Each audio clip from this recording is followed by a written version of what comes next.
ট্রাম্পের ডেমোক্রেটিক পূর্বসূরি জো বাইডেনের সময় অভিবাসীদের 2 বছর প্যারোলের বিরুদ্ধে ডিপার্টমেন্ট অব হোমল্যান্ড সিকিউরিটির সিদ্ধান্ত আটকে দিয়েছেন একজন বিচারক।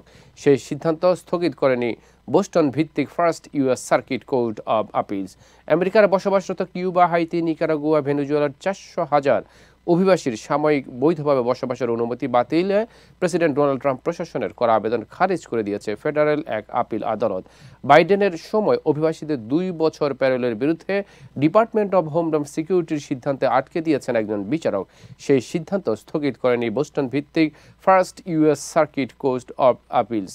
আমেরিকার নাগরিক না হয়েও বৈধভাবে বসবাস ও কাজের অনুমতি পাওয়া লোকজন সহ অভিবাসীদের বিতরণ ত্বরান্বিত করা এবং অভিবাসনের ওপর কড়া ব্যবস্থা নেওয়া রিপাবলিকান প্রেসিডেন্ট এজেন্ডার অংশ। বাইডেনের আমলে বিভিন্ন প্যারোল কর্মসূচির মাধ্যমে Ukraine, Afghanistan, Cuba, Haiti, Nicaragua ও ভেনেজুয়েলা থেকে আসা অভিবাসীদের আমেরিকায় প্রবেশের সুযোগ ছিল।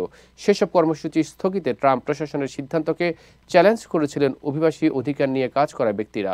এর পরিপ্রেক্ষিতে আপিল আদালত সোমবার 9 রায়টি দিয়েছে।